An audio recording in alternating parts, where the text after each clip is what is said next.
Let's do it. Let's go.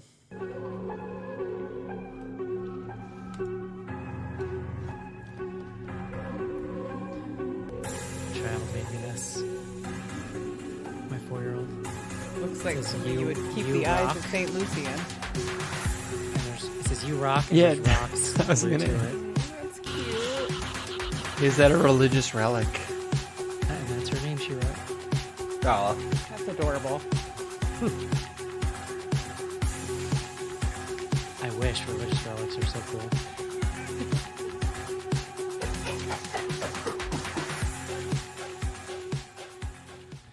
Hello, everybody, and welcome into another something episode of Bloody Good Horror. My name's Eric, and I'll be your host for this evening, where we will be reviewing The Nun 2, aka I'm too goddamn old for this shit. Joining me tonight, first up from Manhattan, New York City, please welcome John Schnorrs to the show. Hello. Next up from Indiana, please welcome Casey. Hello. And last up tonight, from the Bay Area, San Francisco, a little bit of a coastal clash tonight on the show. Please welcome Rachel. Hey, glad we're keeping that bar nice and low. Nice and low. I'm East still going to scoot Coast. under it, but I appreciate it. East Coast, West Coast beef. Yeah. Aside. Wait, hold on. Is it like this? Yeah. Came to a conclusion, John, while watching The Nun 2 I went on Friday evening. Full screening? How packed were we talking here? I know my dude does not like a full screening. 65%, So, let's say. okay, 65%. that's pretty It's full. at the haunted mall, and it was like 5:40, so it was not like prime time. This is my new slot because, like, especially in a movie where I'm not feeling great about it. If I go on a Saturday, that takes up like a huge chunk of my Saturday. That's the only day I get to myself all week, really. So, like, I just leave work. I'm not on a Friday after a week of work. If I stay home or something, I'm disassociating for 2 hours anyway. So I might as well go disassociate in a theater. Yeah. My only complaint, honestly, is there were so many people in the theater that I couldn't be on my phone during the movie. And so rough. It's hard out there. You know. yeah. If only I could look at my phone during this movie. Would have had a great time. You know what? But like, there was a time in which I was so fired up and passionate about horror that even going to see The Nun 2, I'd be like there for the experience. And I'm sitting there watching this movie and being like, I think maybe I only have tolerance for the top 10% of good shit now. And that's all it. right. Don't start reviewing the movie. Don't start reviewing the movie up top. I'm more reviewing life right now than you are. You're going deep, but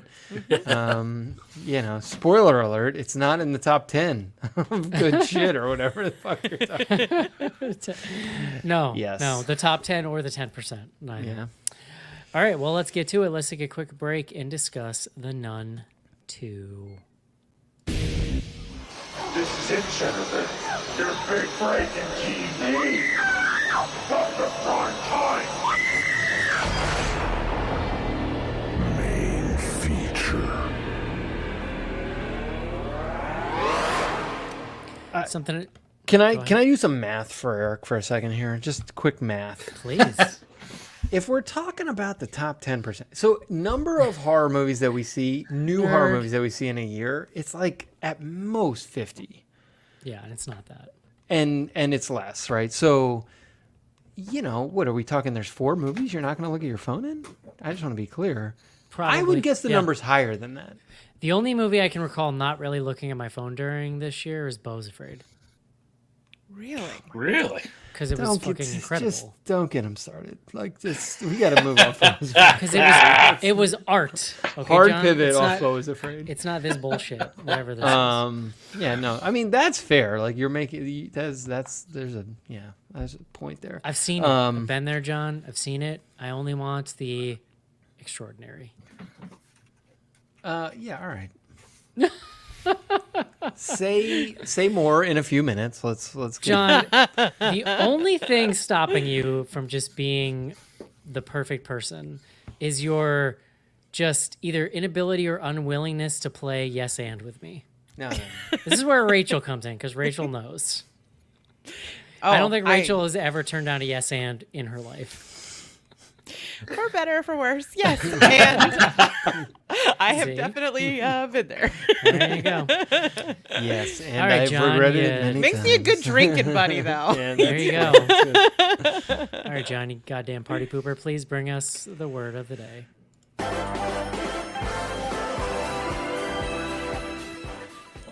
John, when you're talking to like your real life friends and they try to get deep with you, do you just like pause for a second and go like, "Yeah, so anyway, like do you do that? Do you segue I think away it's for helpful them to too? re-level set sometimes when you're in a conversation When where it gets someone too real? Well, when someone might be saying something overly negative, you need to help them rebalance. I'm harshing your the mellow need of to, your like, perfect life. Be That's like, what it is. do you understand what 10% is? And then you know, I think you do. Then Actually, he pulls out the math pep talk and everything's right again.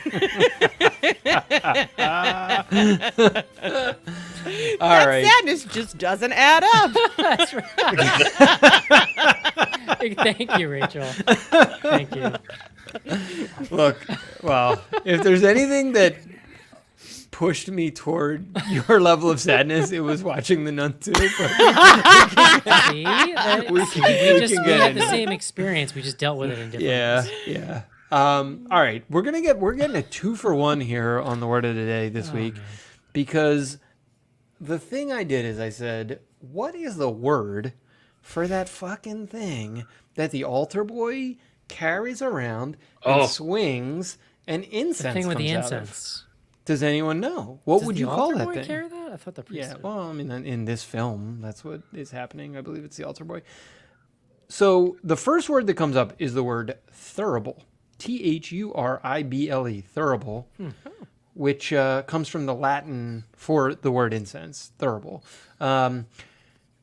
The definition of thurible is a censer, Censer. So then I'm like, well, fuck, what's censer?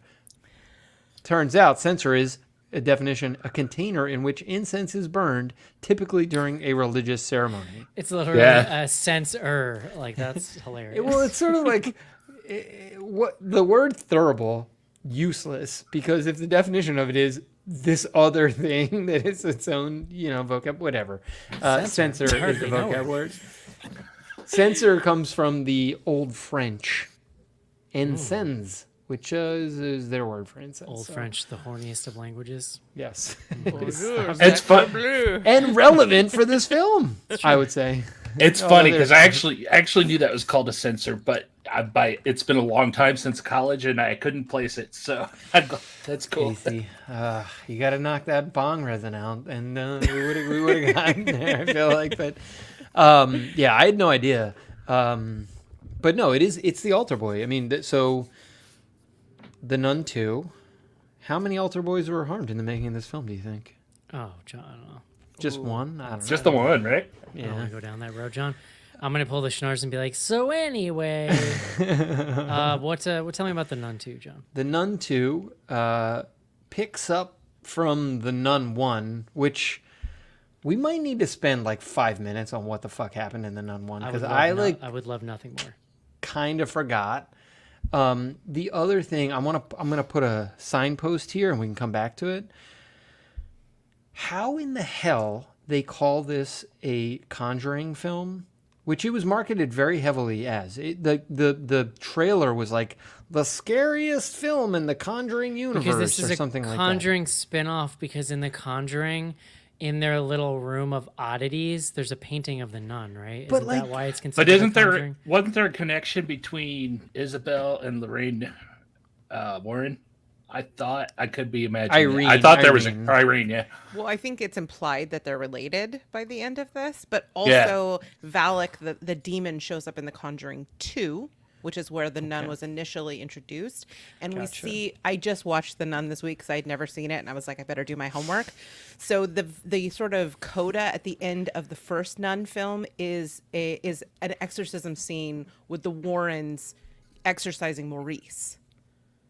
Oh, you're right. I remember that. Oh, But you just okay, blew my mind, Rachel. so putting that in a little bless bit of a box, if the only movie that you saw was The Nun 2, if you walked into The Nun 2 and you were like, I don't know anything about fucking any of these other movies, there is no connection. And I've recently watched The Conjuring 1. I've watched at least one or two of the Annabelle movies in the last year. Like, the Annabelle movies are like very cleanly tied in directly. Like, it's like there's a lot of overlapping between them and The Conjuring. There's like nothing in Nun 2 that ties it to Conjuring, other than at least unless there was like an end credit scene that I walked out on. I mean, they mercifully give some like flashback context to the first one because, boy, did I not. I mean, it was like through the flashbacks. I'm like, okay, right. Yeah, like what? Yeah. She's with this older priest dude, and then there's the guy she likes. Oh, okay. All right, so let me try to do this quickly. And I did remember at some point that there was a relic involved that had Jesus blood in it. You mean the blood of Jesus? And that's what she uses. So that shit's just like laying around all over the place. Yeah. honestly, that's the thing the one thing I like about these movies that they need to keep going is creepy weird relics being the thing you need to get because that's the best. Dude, Well, you're in luck. Relics in convents are pretty common. I love that's it. the best There's part. nothing cooler than like, here's this saint, and it's a goddamn skeleton in a box, like a medieval box. That's the coolest goddamn thing ever. All right. Let me try to do People are this. insane. I'm gonna try to do like a 2-minute version of this because we just hit a bunch of these things.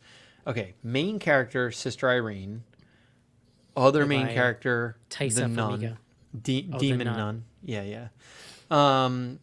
And so this film opens pretty quick, like within a year or so after the end of the last film. Maurice, who I like recognized him from the last film, but again, I couldn't remember what the fuck happened.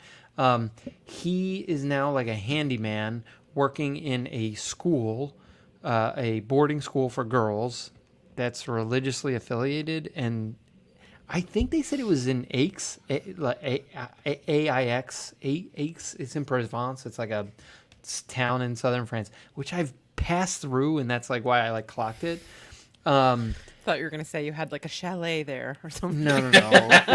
I can get into it later in the show because it's like it was actually a delightful trip. But so he's there. There's this like school. It has like 15 girls. It very much reminded me. This is like a weird aside. Madeline. Did you guys ever? Eric, do you read the Madeline books to your kids? I'm familiar with Madeline, John. Yes. This school was basically the school from Madeline. Like it's like to a T. It was like kind of, but in any event, so you've got Maurice, you've got the school, then you have Sister Irene. She survives this thing that she did in Nun 1. She's now like in some whatever, not a monastery, Convent? Yeah, at the end of the Nun 1, I was gonna say nunnery, it's not because the Nun culinary. 1 isn't she working with like an older priest? And Yeah. then he dies at the end of that movie, right? So now Well, he doesn't die in the movie. He survives, and then they mention Friend in him. Yeah. yeah, they mention in this movie. They're like, oh yeah, he passed away. Like, He died. And she was like, "Oh my gosh, what happened? Cholera." yeah. So Yeah, she's Colin. she's now the only one that has this. Who's like in knowledge. yeah. So that happened in Romania, and basically they come to her. The Vatican comes to her and is like, hey, there's like all these people who have been dying across Europe from Romania over to France, and we need you to like start investigating.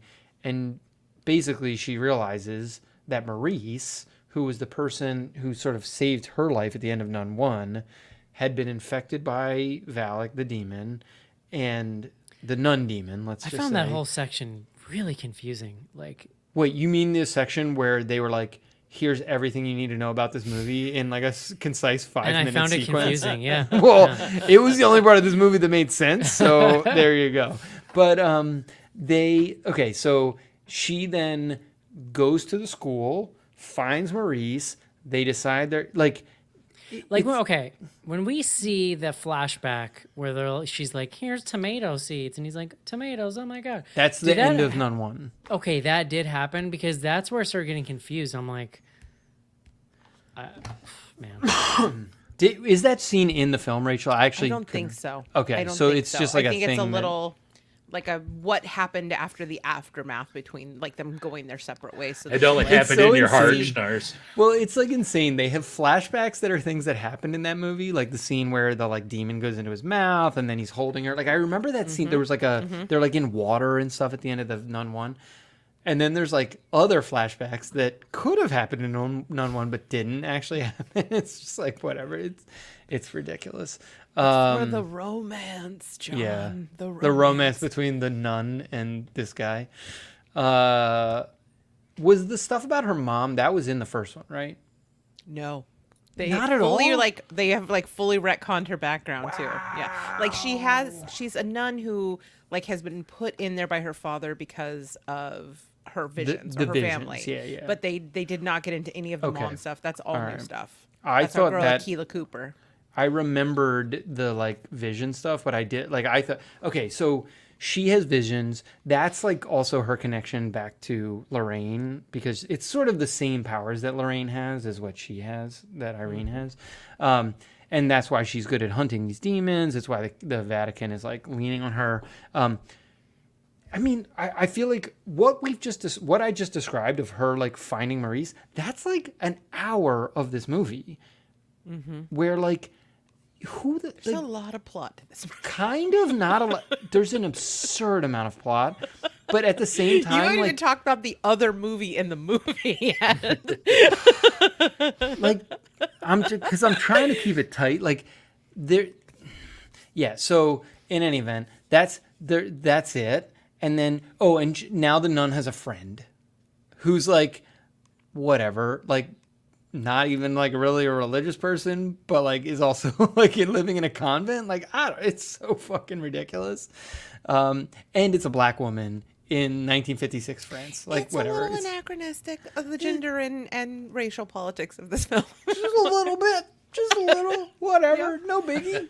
And she leaves the convent of her own volition. To, like may or may not have told anyone, and it's just like, no, I'm going with you now. Like, oh yeah, they let you do that all the time. Yeah. Catholic Church, notable for their like liberal. And John, like, she was yeah. smoking a cigarette. We all know she's a rebel. she's definitely a badass. You're right. So I don't know. Let's stop there and just let's go from there. Eric. Rachel, I want to like get out the paddles and defibrillate you real quick. Rachel, what do you think? What do you think about the nun? Okay, we're all gonna say bad things about this movie, so I'm gonna focus on. It's a contest about who can say the most bad things, though, or the Well, I'm meanest. about to Kidding, lose. I win that every week. Oh God. It's not even a contest, John. Eric's probably gonna win. He's right. I'm a wordsmith when it comes to negativity. Ooh, I cannot wait to hear the lyricism that is about to spill forth. But no, I mean, we talked about the anachronistic politics of this, and I think that there are a lot of things wrong with this movie. It is two movies smushed together. You can feel the grip of the studio and their notes throughout the film. They're like, more gore, more jump scares, more, like those things. What I will say is I do think there's something interesting in the gender politics of this and the way that it kind of flips the exorcism subgenre on its head. You know, like within sort of like religious mythology, women are seen as the more vulnerable. They're often usually the people who are the person who is possessed, and it requires like these patriarchal church figures to come in and take on the evil. And this movie kind of flips that in a way that's interesting. Our like investigative nun duo is something that we've never seen. It's always, if there's a woman, it's always a woman the nun who is in sort of like a secondary role. So to see that kind of shift, I thought was an interesting take. And I think comes down to the fact that this was written by Akilah Cooper, who also wrote Megan this year.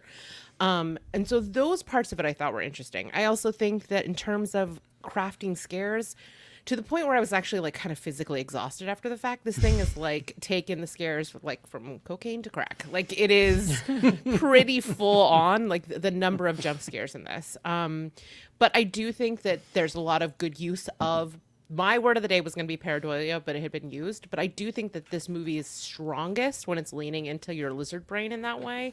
Like it just like skips right past the frontal lobe into the lizard brain with like tapping into the idea of that she's everywhere, omnipresent in the place, and you can kind of like see her ghost like figure. When she's used sparingly, she's used best. That being said, there are some major problems with this film, which I will leave to you gentlemen to ably elucidate. But there are some things about this movie that I did think were interesting. I want you to give me a bad thing, Rachel. Say something negative. Do it. Something negative about this film. Like, I knew everybody was going to tear this thing apart. I think the rules of Valak's power are absurd. Like, why does he need Typhoid Maurice? Like, if he can also be a goat man and also have multiple versions of the nun. It is the most absurd part of this entire movie. It's all right. Like when the goat, you know what's funny? The goat actually woke me up. When the goat came in, I was like, "Oh shit, there's a goat now!" Dude, Hell yeah, I got so excited about the goat for 3 seconds. There was like 3 seconds where I was like, "Oh shit, there's a goat now," and then it was like, it looked kind of cool. And by that point, you're so goddamn exhausted from just like nun silhouettes turning into the nun that you're like, "I fucking goat, man, cool." The goat was cool for 3 seconds. Casey. So I mentioned this last night on the over text, but this movie to me, more than anything, it is a mile wide and about an inch deep. Mm-hmm. There's zero depth to this movie whatsoever. Truly, and even in a world where that we can say that about a lot of the movies we review, there is no depth to it. Well, yeah, but there's no mystery to this movie at all. Typically with these movies, especially if you're going to flip the genre like Rachel's talking about and have a nun that's going to be this exorcism kind of superhero and they're sending her out to find relics. It's kind of like the classic Indiana Jones kind of setup, that's the feel they kind of go that it brings to mind immediately. So you want to see the exploration and trying to find these relics and stuff like that. This entire movie, every clue, they drop a clue and then usually Isabel says, "Oh, that means this. We got to go here." And then they run off over there. And then they present another clue. She said, "Oh, this means that. We got to go over here." And then they run over there. Good. That's the entire movie. There's no depth to it.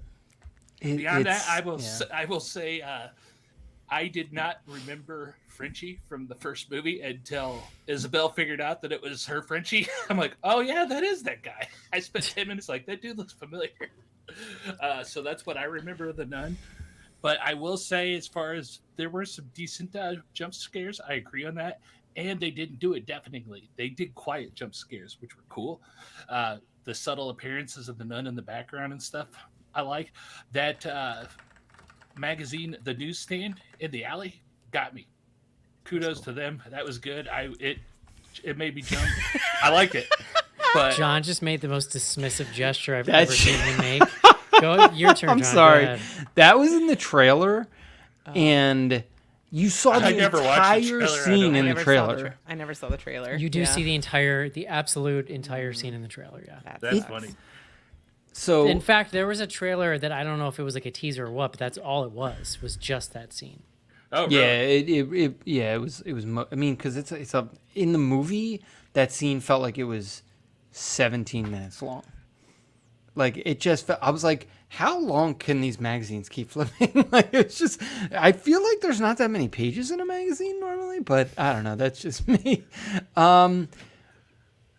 Rachel, you mentioned Akilah Cooper wrote this. Like, I want to, like, give her some credit and say, I think 50 people wrote this screenplay. Like, there are she wrote the story, and then there are 3 people credited with the screenplay. I actually would say this is one of the worst screenplays in the history of horror. It's such a bloated abomination where nothing makes any sense. Like, the amount of time spent, I don't know. Like, I went into this, I don't want to say I was excited, but I was sort of like, I'm down to turn my brain off and have a nun experience. Like, let's go. And sounds hot. Someone wipe his search history. Love a good nun experience. It doesn't deliver even on those terms. And to me, that is the most offensive part of it. So this is directed. Because we usually start with who directed this movie. This is directed by Michael Chavez. He is now directed. He directed Nun 1. He directed the third Conjuring. He directed Curse of La Llorona. He's kind of become the guy of the most recent Conjuring stuff. it's all bad. It's all like none of those movies are good. And I like don't even know what to do with it. It's like, what are we even doing here? Like, what is the point of this movie? Conjuring 1 is good. No. He directed the most recent, like 3 or 4 Court is what I'm case saying. one. Yeah, the one that's like, yeah, exactly. It's like Law and Order, The Conjuring, you know, or whatever. The Conjuring : Law and Order, I don't know, whatever. Done. I like. There's so many problems. So I guess like the experience I had watching this, and so look, I saw this last night. It was a Tuesday night. Theater was like a quarter full. Like I was sort of shocked how many people were watching this on a Tuesday night. I guess the way I would describe it is this is the and I would be shocked if they weren't trying to do this. It was a horror like what's the like a haunted house experience. Like you are sitting there and it's like when you're walking through a haunted house and you're like, I know someone's going to jump out and scare me. I know someone's going to jump out and scare me. And then they jump out and scare you and you're like, they got me. I had that experience, but to the point where I was getting annoyed. There's so little characterization. There's so little like attempt. It is period horror. Like it is set in like the mid 50s in France, like sort of southwestern France, I guess. There's like cool settings and like there's like some like interesting shit visually, but like this whole point about what is the power of the nun? What is the power of this demon? The demon can do everything and nothing. 9 powers. It's like, oh, the demon needs to get this. Like I can't even get started on the Dude, fucking it was relic. Like it was like and some the way Avengers. they introduced It was like some Avengers shit. The it was demon's like got to the get dumbest- the power stones, whatever. It was the dumbest version of that in the universe. They literally they're like in the like room of the priest and they're like, oh, what's this painting? Oh, that's like Saint Lucy. Did you know she lost her? Like they do this whole. It's so. They cut her eyes ham-handed. out. Yeah, I'll be real. That means we got to go over here. That shit is want the that only painting, cool. though. That relic shit is the only cool thing about these movies to me, and I wish they actually would make it much more focused on that stuff.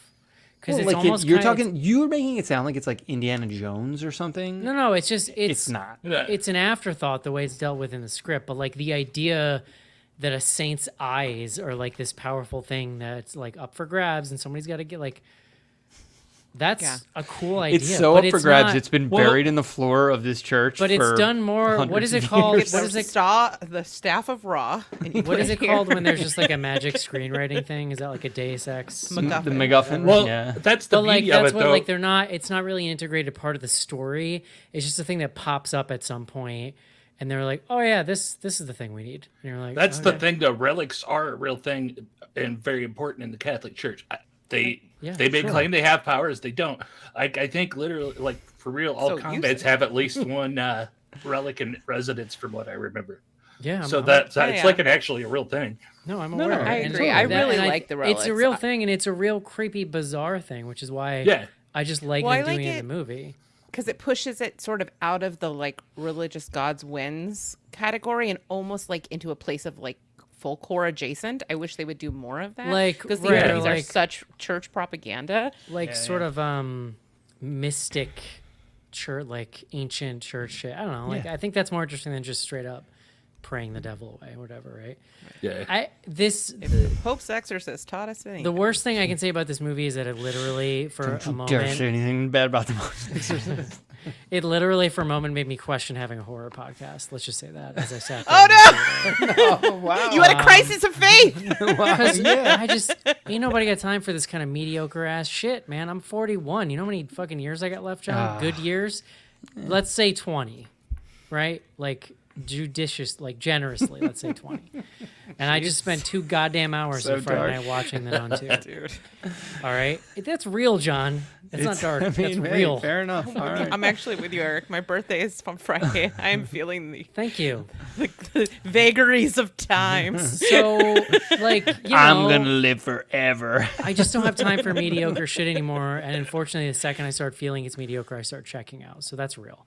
But like, you know, from a story standpoint, you know, the emotional parts of this movie, it's an inch deep everywhere you look. And like, you know, Taissa Farmiga is whatever. I have a crush on her, so I'm probably not being fair. No, I think she's a good actress. actor. She is a good actor. I think that she brings She brings something to this role, and I think it's a mistake to not make her more of a character. Like, it's bizarre how, like, she's a nun. That's it. Yeah. That's all, literally all. She's a nun with big eyes, with big Disney eyes. Like, that's kind of all you need to fucking watch the movie. What this movie does right, that's kind of cool. I love the relic shit. I wished we could have seen some weird, creepy eyeballs. I know it doesn't make sense. Eyeballs like are not going to last, but it was weird that the thing was just like a little compact thing. Like, it could have looked cool. I think could have looked cooler, but like, the newsstand thing is great, but John's right, was completely ruined by the one trailer. It also just goes on for like ever. I think they were like very enamored with how clever their little idea was there with like the newsstand. Like, it doesn't need to be that long, bro. Like, guys, I've looked at a lot of magazines. They don't have neat pages that line up in interesting ways like that. Well, these were French magazines, Schnars. Oh. It's magic, John. Okay, that's fine. You're right. I don't mind that part. I'm just saying, like, it was like a little too navel-gazy at some point because they knew that was the most creative idea in the movie because they lingered on it. Like, we sat there a while looking at that stupid thing. Well, and then she just like has a seizure, and it's like, what? I don't know. It was effective, and my other favorite, like, my other thing I like about the movie is the setting. Like, setting it in whatever the hell. It is so generically old-timey. I couldn't tell you what fucking era we're in here at all. Like the 40s? Question mark? No, it was 56. 56. Yeah, they're like pretty I guess because you're Sean. in Europe, and so it feels more old worldy than that. But I'm like, is there electricity here? Like, I literally can't tell. Well, they show the convent that the like one mother or sister has to like go out and like start the. That's what I'm saying. Hand crank but so thing. The setting is great, and it brings a kind of mood to it. I wish the nun was more of a character. I will say too, I dug some of the visuals in that final fight. I loved the nun just kind of becoming an uber monster and like Super Shredder. And Dude, getting like so 15, annoyed you got Super Shredder because I wanted to say Super Shredder. Getting like 15 feet tall and getting the like relic eyes and blasting Cyclops style out of her. I mean, I was like, listen, if you're gonna keep making nun sequels, make it big and dumb. And like, I appreciated that. It's unfortunate that there's just no stakes, so you don't, there's no tension to it. But I enjoyed it visually. How about the like whatever she was, 9-year-old girl who can just like escape the nun. Like, the nun has no power to capture this 9-year-old girl. At one point in that fight, the girl runs. It's she like silly. She like hides. She like scoots under a thing. She like turns to the left, and it's like, ooh, there's a nun like whatever thing there. And then she like turns to the right. It's like there's another nun thing there. She can't run there. And then like I can't even remember what happens. I think Maurice might grab her or something. And then she escapes from Maurice, and then she just like runs to the left, and the nun thing isn't there. Like, what is going on? Is the nun gonna kill her or not? There's some definite logic issues in that fight, but it's the most inspired set piece in the film, I think. And at that point, I was like, all right. So I think the most inspired but wasted is the bell tower, which like was objectively cool. And like when that bell falls and creates this sort of like explosion, that also was cool. It just like wasn't handled. You're saying cool like such a narc. But it was kids. Let me tell you about this bell scene. It was cool, as the kids would say. It wasn't. This is criticism of the direction. I just felt like it wasn't set up appropriately, like in the visually or narrative. Like we just didn't get enough to set the scene and to raise the stakes of what does this bell tower mean? Like, where is it in relation? We didn't. You get a little bit of you get a pretty good handle on the physical space of the school building they're in. Although even that, it's like, how many floors are there, and which of the floors are inhabited versus not? Because she goes 2 floors up, and then it's like a fucking wasteland with all the pareidolia going on, versus like, I don't know. It was very. I found it very architectural disorienting. quibbles in this movie. I like it. No, well, that was like the in any event, whatever. So, Rachel, say something else negative. I mean, I see you. I see your game. hold on. Go ahead. Go. No, sorry. I No, won't. you No. No. Well, I wanted to respond to what you brought up before because you were doing the Lord's work, pun intended, in trying to say something nice. I mean, I stand by what I said. I actually think that I'm not telling you shouldn't. but here's my thing. What do you make of the relationship between these two nuns? Because it felt fucking ridiculous to me that you have this it's like whatever. Oh, I'm sneaking along and now I'm the Nancy Drew Jr. to help you solve this demon mystery. I don't know. It just I guess because in the absence of the old priest, they need someone for her to speak to, because otherwise she's alone for that whole section of the movie. She can't say that means this. No, well, that's. I mean, obviously she needs somebody, but also she. I don't know. You're meant to care about the second. The actress is Storm Reed. I can't remember the name of the whatever. Yeah. The character, I just felt so little about. I'm what am I supposed to take away from this character? Deborah. It's I mean, she's severely underwritten. I suspect that there's more that is on the cutting room floor because they allude to some stuff from her past, back in America. You can tell that there is more there. Another draft. And they made a point to show her. When we first introduced her, she was smoking. We did see her smoking a couple times, and they set up this kind of bad girl image, and then they also showed 50s. her art. Everyone smoked in the 50s. But they also showed her artwork, and they made a point to show that too, which to Rachel's point, I have a feeling that could have been somewhere on the cutting room floor. Yeah, it never came up again. That being said, I think what makes it absurd is the setting and the time period, but the actual dynamic between the two of them, I mean, that is kind of how I move through the world. I sisterhood, solidarity, writing for a friend, those are all elements of my actual life. So to me, I was kind of excited to see that represented in here because typically there is such a heavy patriarchal sort of ideology and expectation in any kind of religious horror. So to see that just kind of be we're not doing that was interesting to me. Do I think she's underwritten? Yes. Okay.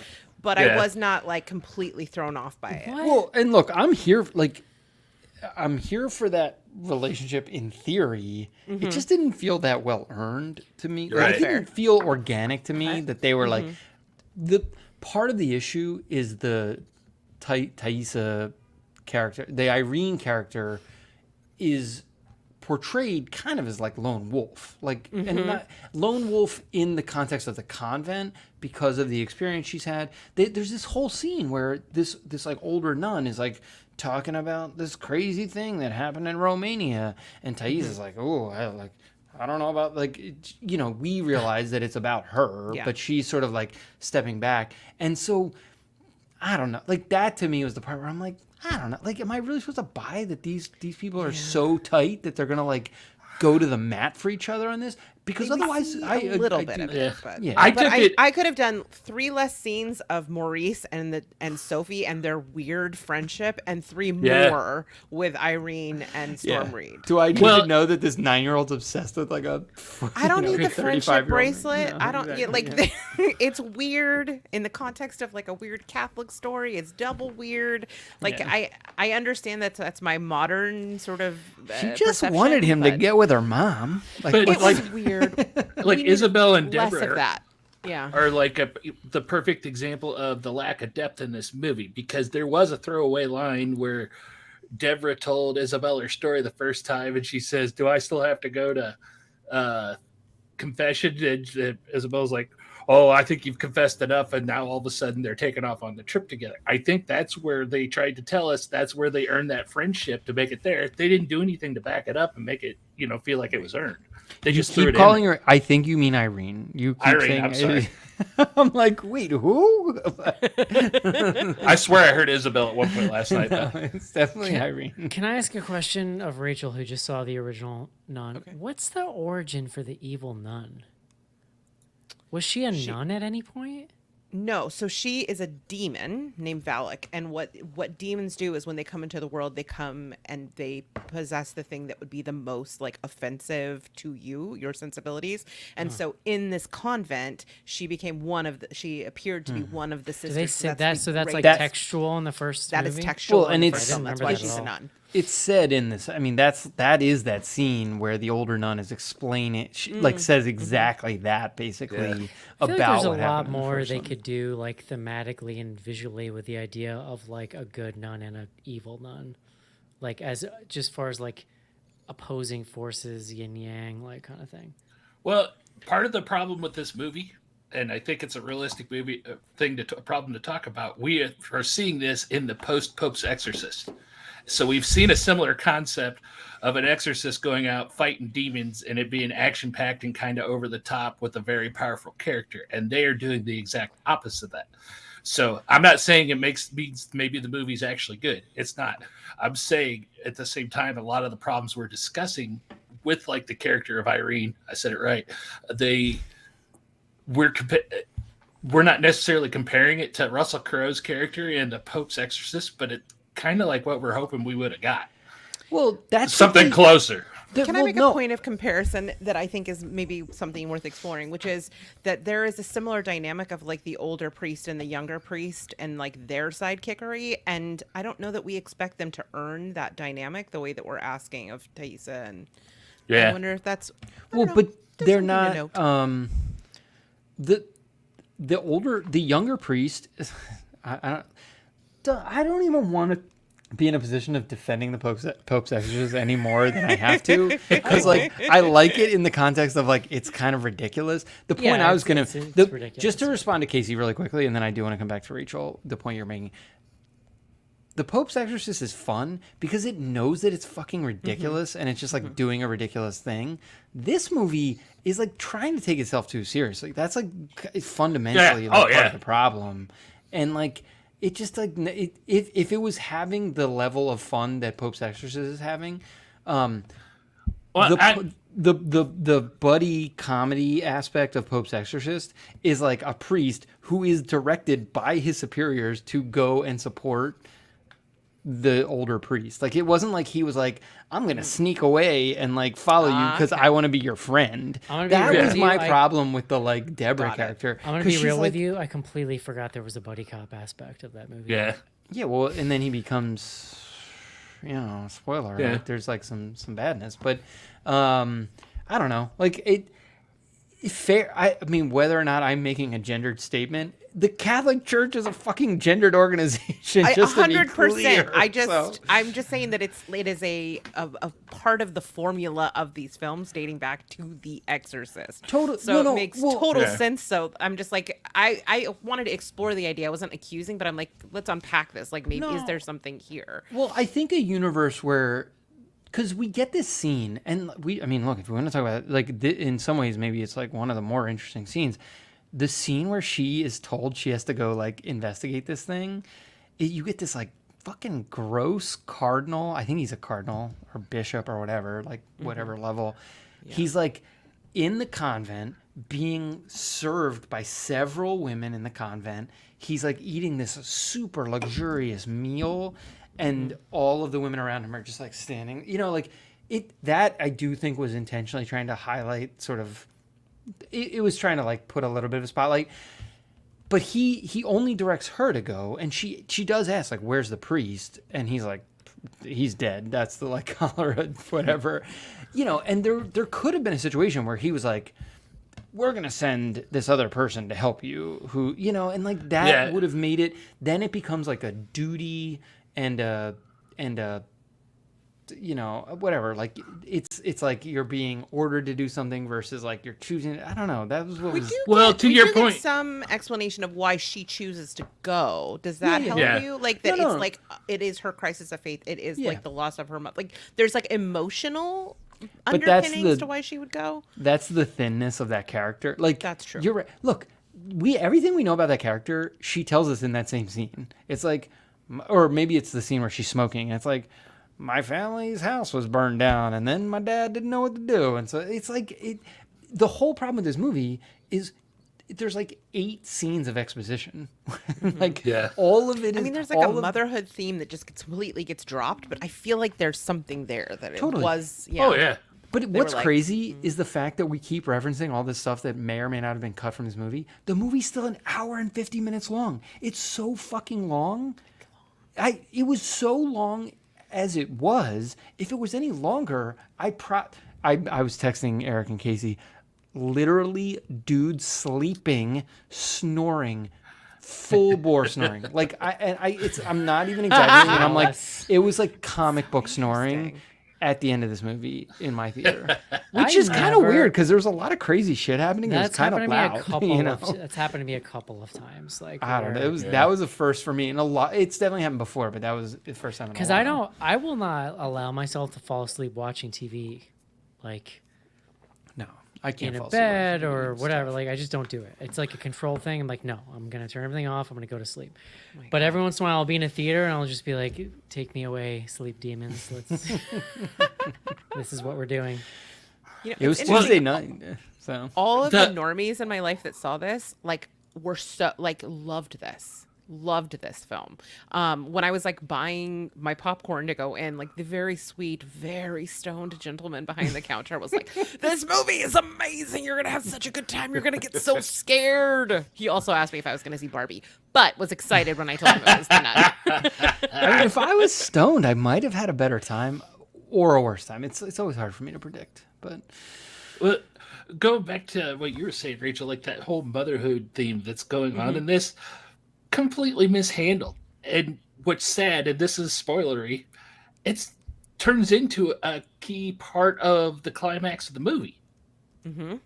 That's how she turns the tables against Valak, but all we get is like 3 different visions, and her telling Deborah that she doesn't really remember her mom. That, oh yeah, I lied, I do remember my mom, and we get a brief one line about how her dad thought she was crazy, and that's it.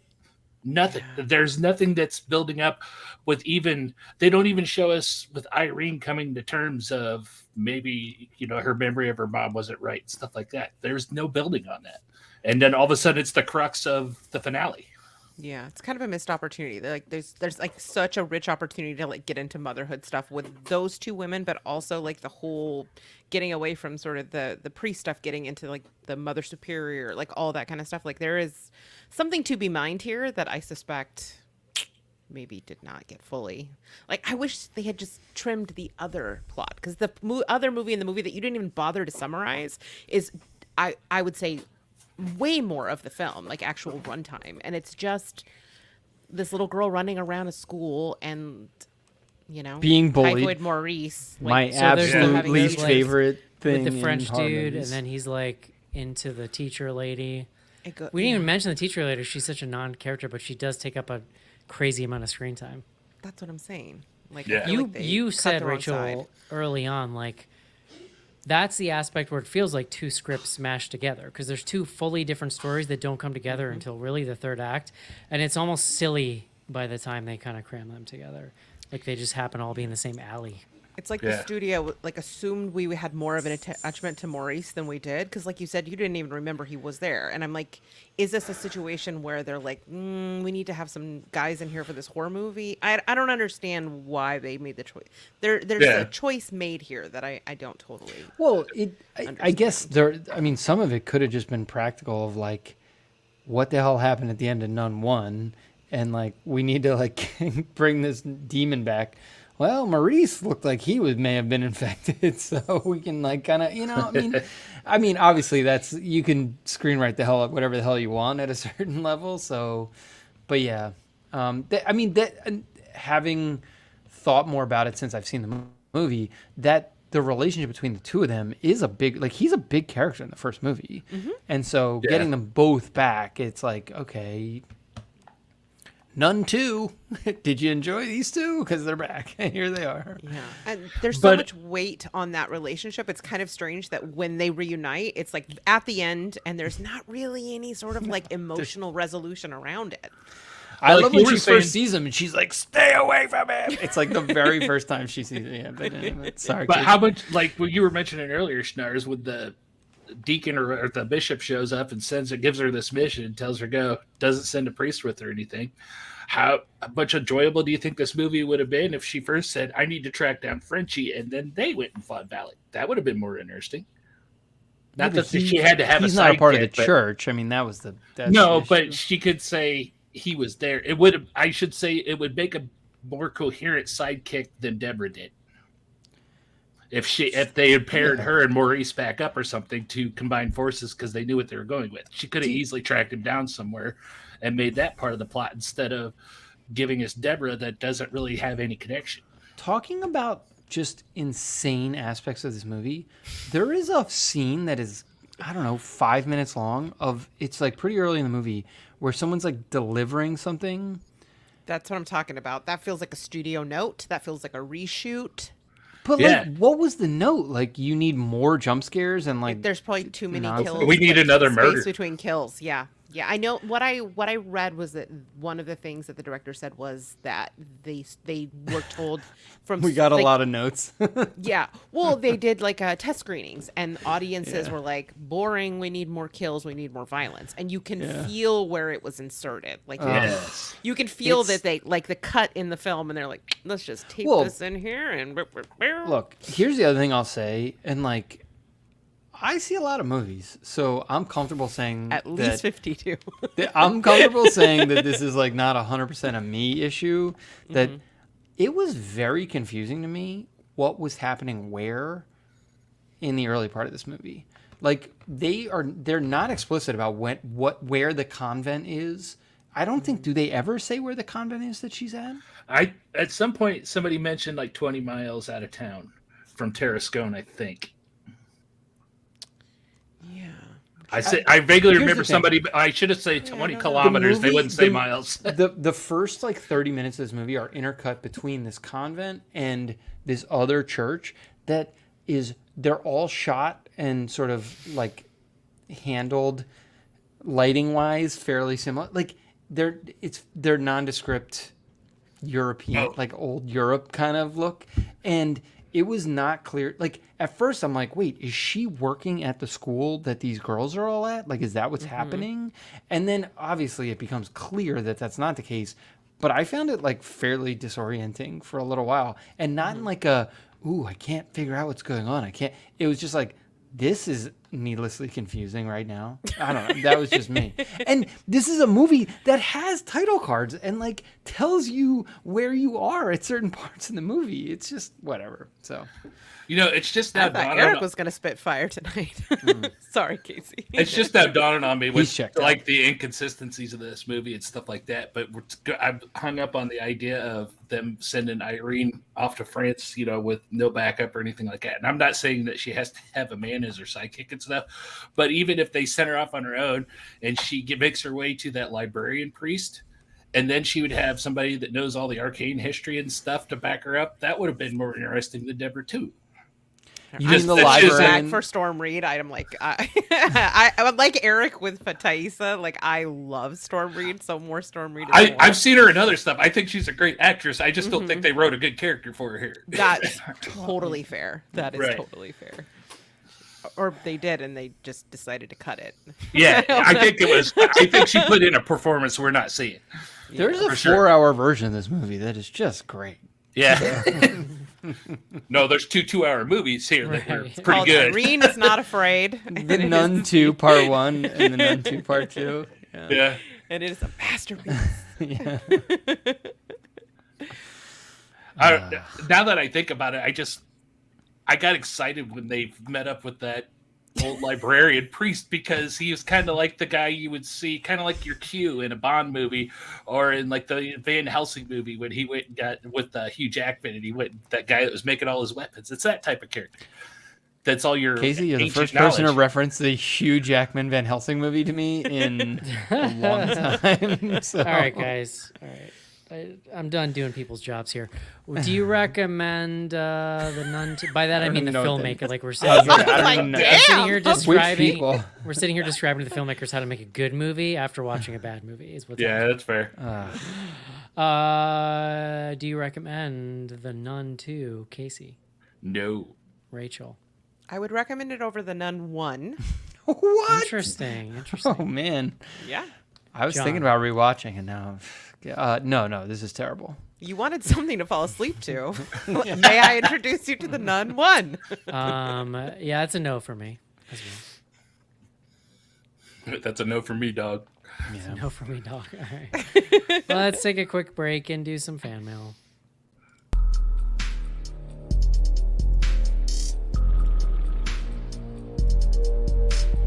Send feedback to info@bloodygoodhorror.com or on Twitter using hashtag AskBGH. Join Patreon to get back episodes and much more. Patreon.com/bloodygoodhorror.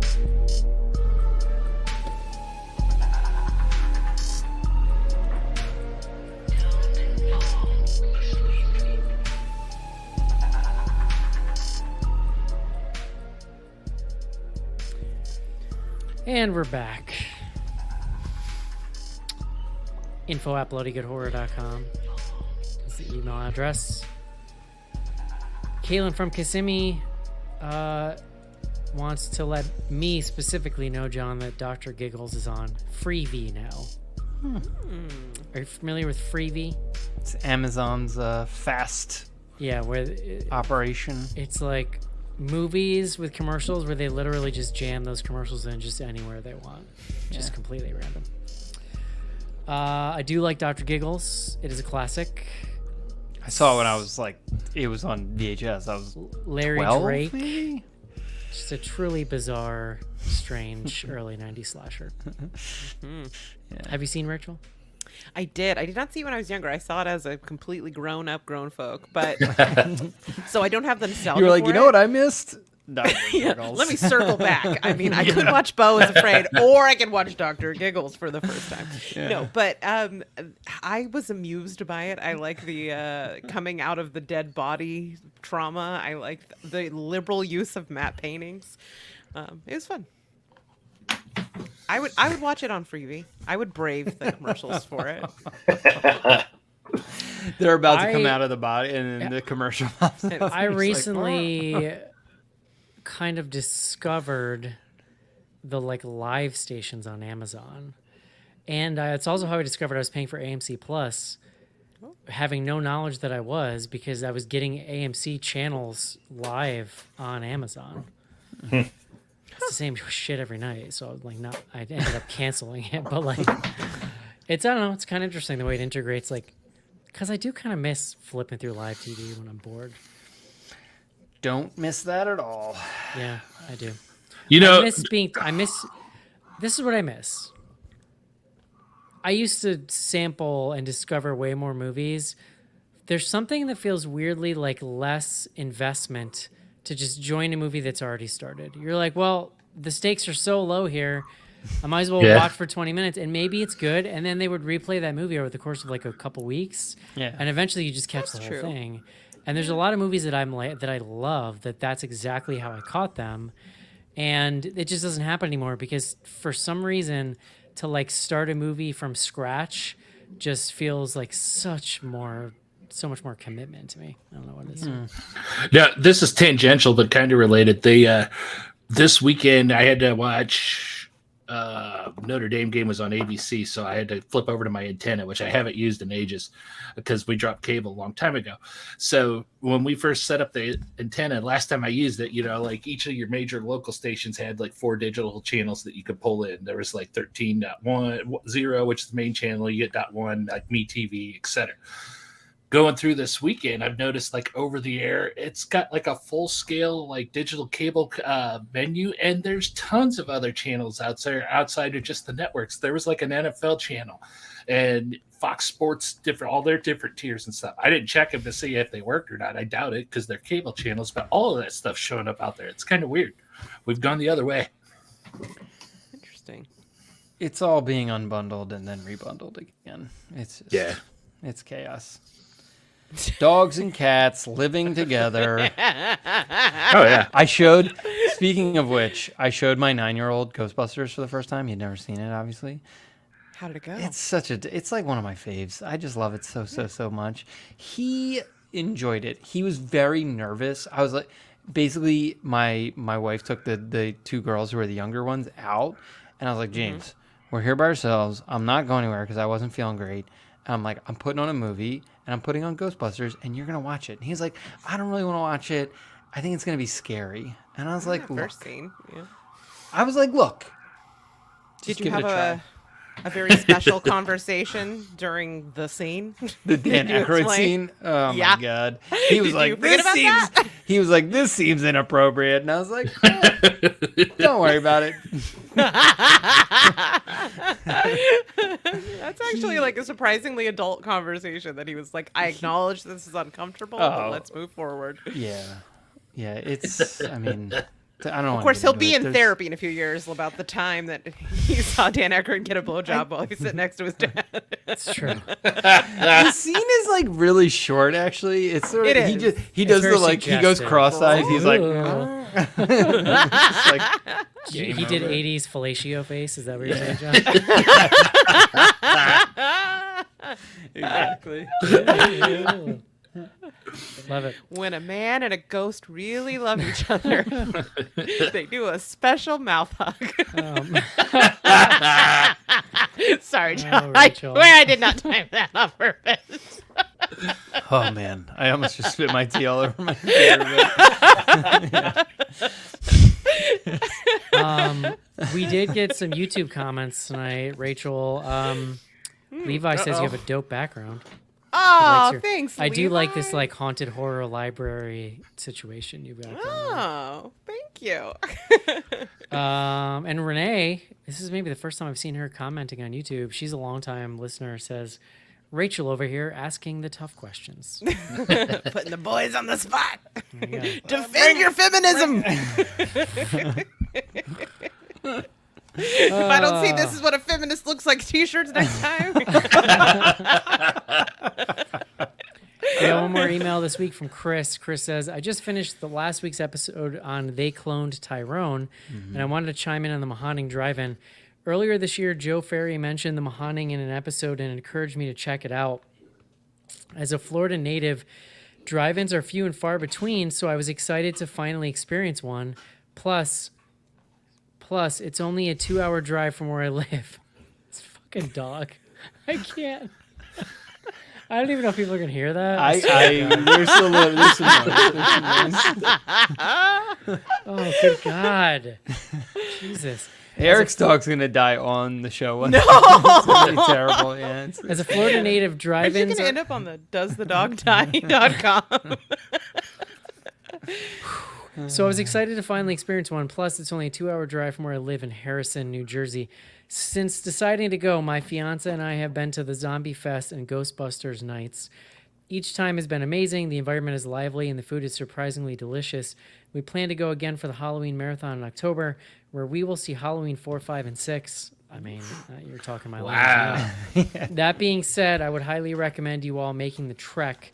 It's a great experience. Also, before I go, I wanted to say how much I appreciate the podcast. Since I started listening in 2011, it's been there for me as I've graduated college and grad school, lost a parent, moved multiple times across the country, and as of 2 weeks ago, got engaged.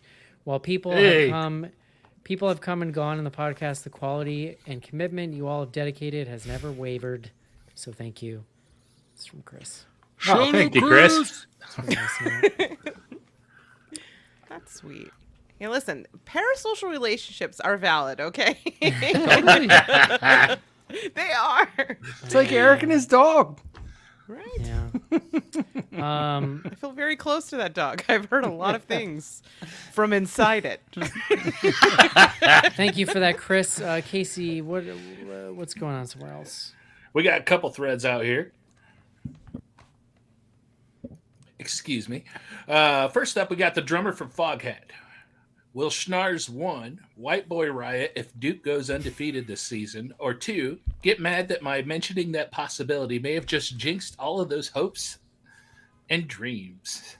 Look, Casey and I have already discussed that the most important Duke game is in, I think, 10 days?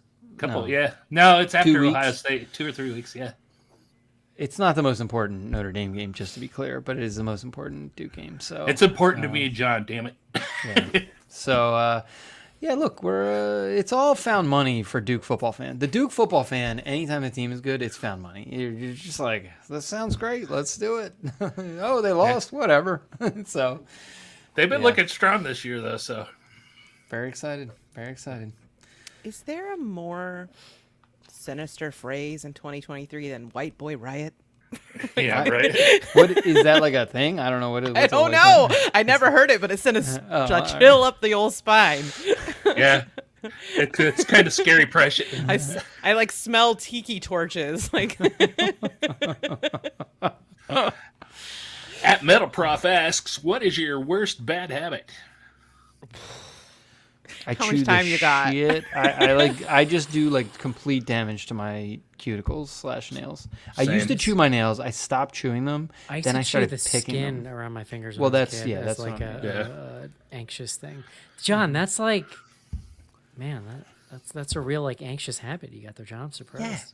Yeah. I'm a nail biter. Is that what's always. happening? Is that you're just sublimating all of your I sublimate it all into it all goes going your nails? It's not into there's the no cutes. anxiety. It's that they just You're better at pushing it down than I was. I'm a nail biter too, and I find myself when I'm doing it because it's when I'm the most like idle brained is when I'm driving. You know, I'll tell you my worst I habit do. lately. Like, I can't put my phone down. ooh, Yeah, Like, forget about movies. Like, it's that a report problem. it gives you is grim.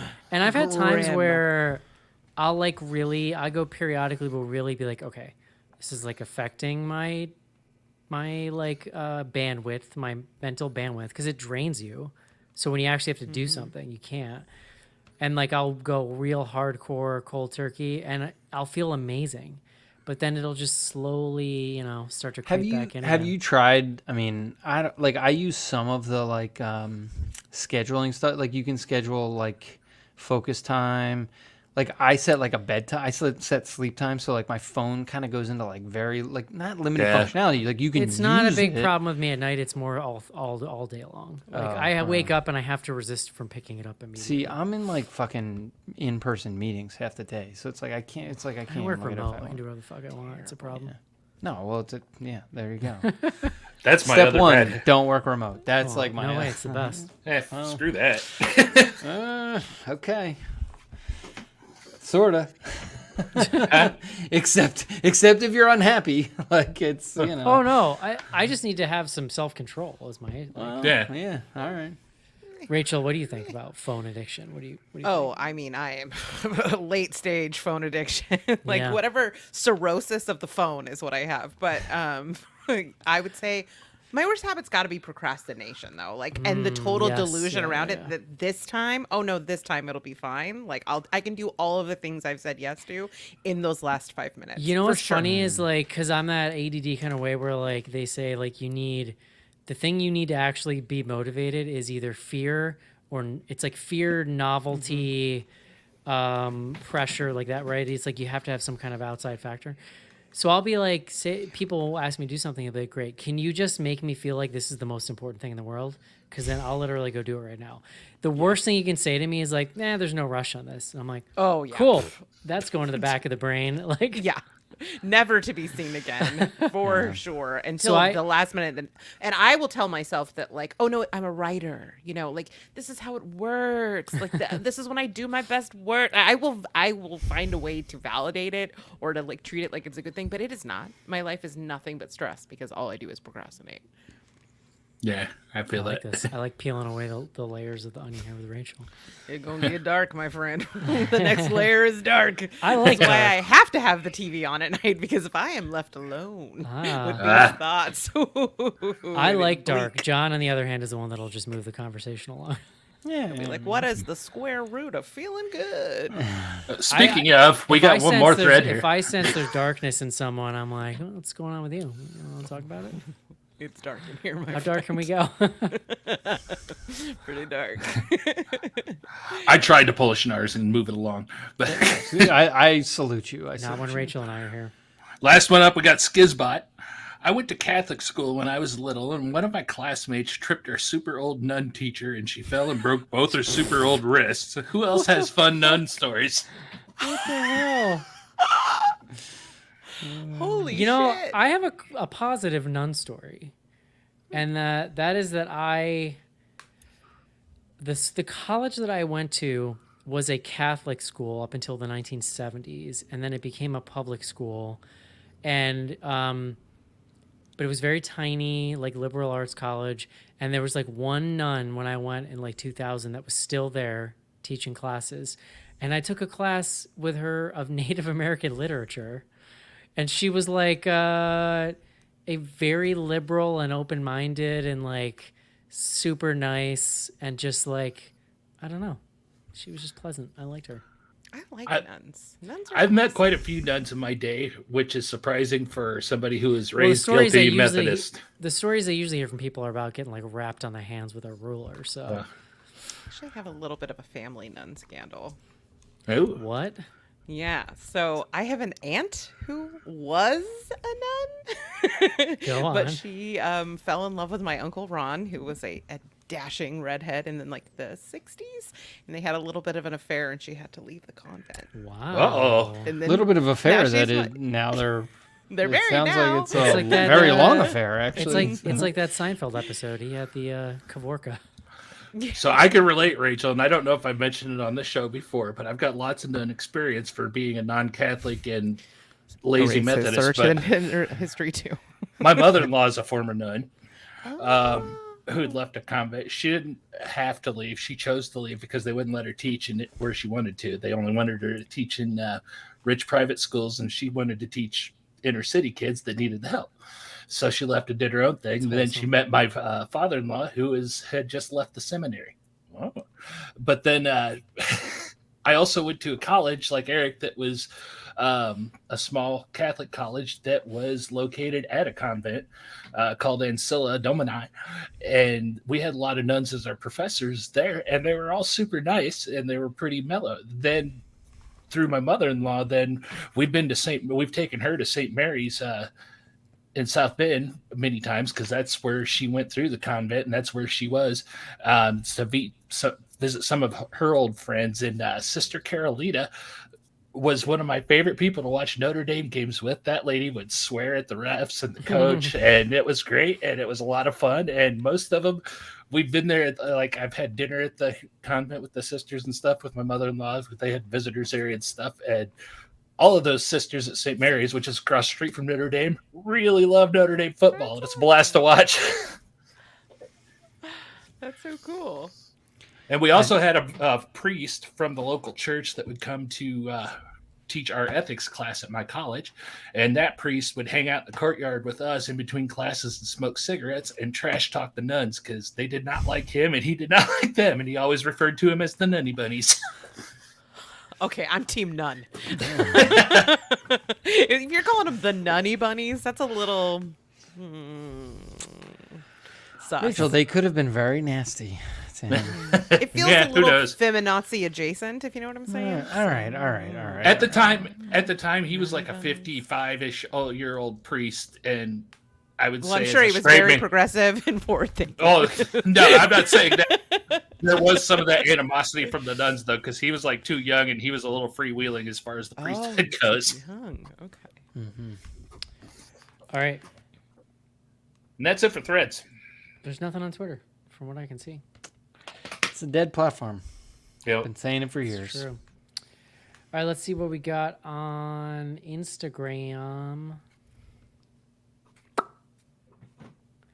wearing the infamous Brock Lesnar versus Candyman shirt tonight. It's what's it called? The battle? What do we call it? The battle showdown? or something. Yeah, you can get it still on TeePublic. Yeah, it's there. TeePublic.com. Search for Bloody Guitar. Do not search for Brock Lesnar because that's not in the name of the shirt because that got us in trouble. Nothing like a cease and desist from TeePublic. I also have received one. Here's a good light question to start us off here from Schnecky91. Is anyone at the BGH crew religious at all? No. I grew up very evangelical. Very evangelical. Wow. That shit's hardcore. And then I went to college and I took what I thought was going to be an Indiana Jones like class. And it turned out it was a class. It was physical anthropology, and it was all about why evolution is real. And I was like, everything is a lie. I went home and threw all my shit away. I bought a tarot deck, and I was like, I'm a witch now. You're an evangelical's worst nightmare. You just you were exposed to the outside world and instantly turn. Yeah. Are your people still evangelical? Mm-hmm. Oh wow! I don't know. I get the occasional text with a Bible verse of the day, and I'm like, okay. I grew up Catholic. Went to church every Sunday with my parents my mom as a kid. My dad, I don't think my dad ever went. My dad was a Lutheran, but not practicing. Nice. Lutheran. I don't even know what that means. I just know we would go to the Lutheran church for Christmas Eve because we went with my other grandmother, and that the Lutheran church, you got bread instead of the weird wafers, and they were just letting all the kids drink wine. They didn't give a crap. And they also sang Christmassy songs at the Lutheran. It was a little more celebration-y atmosphere as opposed to just weird Latin guilt, that's what my Roman Catholic upbringing was like. But I was very skeptical from a young age. I can remember as a child praying because that's just you're supposed to do that. And I remember thinking but what if someone else prayed for the opposite of what I prayed for? But that sounds really simple, but that's actually an incredibly powerful logical fallacy in the idea of praying and religion, or the idea early on that I could have just been born somewhere else and I would have been a different religion. So how is this religion any better than the other one that I could have been, right? And I would say by the time so I got confirmed. I went all the way through it and went to college. And pretty early on in college was I don't think I believe in God. It was pretty. And my dad just kind of thought I was being a petulant teenager, which is not entirely wrong.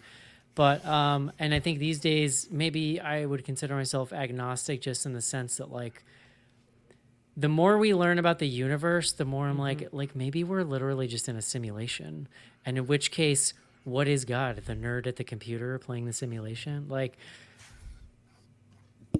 I don't think we could really fathom whatever created everything, I guess is what I'm saying. Yeah. Which, that's how I feel these days. I had definitely had some rebellion and skepticism. I was definitely not a very good evangelical, but I remember there was one time at youth group. You watched Scream. You had seen Scream. Well, I really liked horror stuff. I'd go to friend's house and see it, and I remember they brought in a Satanist to scare us straight once, and he told this whole long story. He was this Hesher dude that came in and told he told us this whole story about burning his human skin bound books and calling on the name of Jesus and them going up in a blaze. And I was like, this is having the opposite effect of what you think it's happening for me. This is cool. Yeah, Rachel's yes. It's leaving Dare and being I don't know, weed seems kind of fun. Kind of does, yeah. I mean, for me, once I started learning about religion from a historical and sociological perspective, and you see how laid bare how clearly it was just a tool for societal control, that also made it a little hard for me to be And obviously I get you can draw a distinction between religion, organized religion, but still, yeah, doesn't add up, John. Sorry, hate to be the bearer of bad tough. news. Are you a religious? Anybody? Maybe you, Casey? No, not so much. No. Okay. No, I always tell people I was a guilty Methodist because we were Methodists and we went to church when my mom felt guilty about not going for a while. That's when we went to church. My grandparents and stuff were. My mom, dad divorced when I was fairly young, probably like 7 or 8ish, and my grandparents were diehard Baptists, and my mom was. I don't want them because they were like, well, we're just going to take him and make him be Baptist, and my mom was like, no, he gets to choose. So she kind of kept me away from that and kept me out of it. So my mom was fairly open-minded, but. My favorite story of rebellion, though, is I had a house down the street I used to go to get on the bus every morning because my mom was a school teacher. They were hardcore Baptists, too. They had a Bible study thing during the summer they invited me to. And I was probably 10 or 11-ish, and we were down there, and they had us doing the whole thing. Okay, everybody put your head down, close your eyes. And they started talking fire and brimstone and stuff like that. And if you don't say yes and accept, you're going to burn. Oh, and we were sitting on these people's back porch at the picnic table, and I could still remember vividly sitting up and looking at everybody with their heads down and looking at the person who's preaching with his eyes closed. And I got up and walked home. And Mom's like, I thought you were down at the Hollows. And I'm like, no, I'm done. I recall going on a retreat my senior year. It was like, I don't know where it was we went, some kind of play, but there were like priests there and stuff. So I don't know what's that, like a monastery or something. And like an old Catholic priest having a discussion with all the boys about the dangers of masturbating. And it's like one of those conversations where you're like, I feel like you wait for this all year long. Like, yeah. Weird. Let me tell you about masturbation.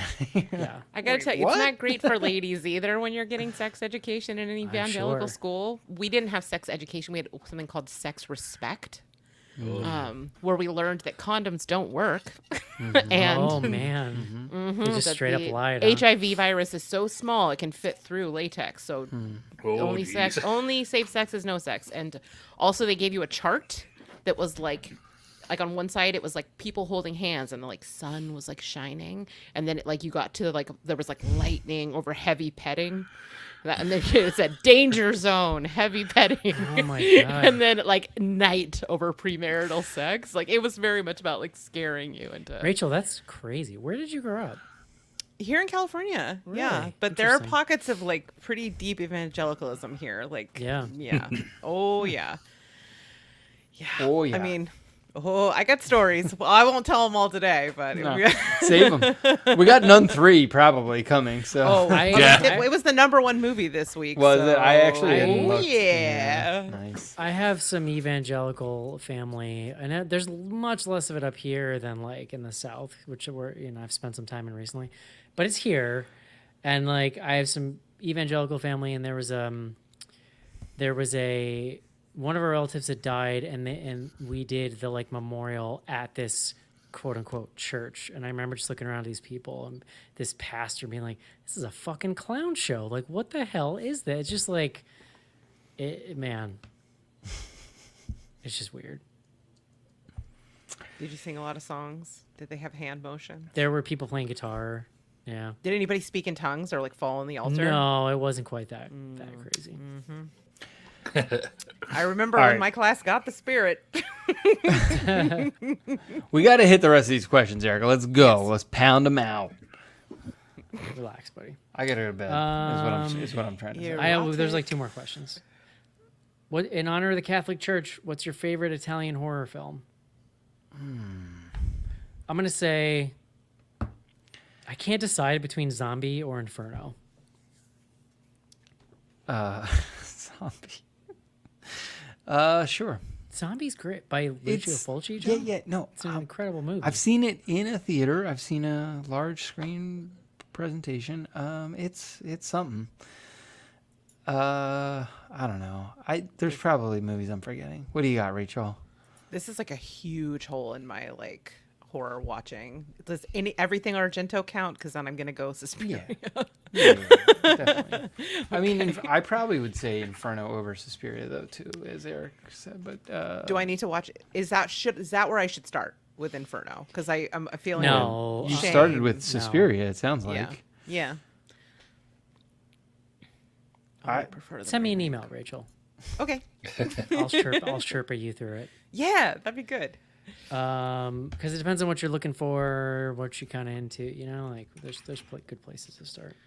I mean, A good place might actually be like the Gates of Hell, or no, the Beyond. Sorry, I think that's the Okay, movie. actually, I'm changing my answer to the Beyond. That's actually my favorite. Even with Yeah, the that's like inspiration. that's a pretty good place to start. Weirdly, I saw that with the composer playing. But is the Oh, that Beyond, is that actually Italian? it was shot with an entirely Italian like cast and crew. It was some of it.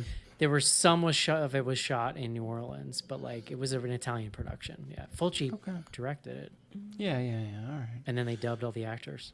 Fair enough. Casey, do you have a favorite? I don't know. I really like that. It's been a while, and I can't think of the name of it. I want to say From Beyond. Is that Italian? One of the Italian ones? No, From Beyond is you're thinking of From Beyond is a Lovecraft thing with Yeah, that's Stuart Gordon, isn't it? Stuart Gordon and Oh yeah, it's not that one. The Beyond. The Beyond. That's the one. Yeah, that's a good one. Yeah.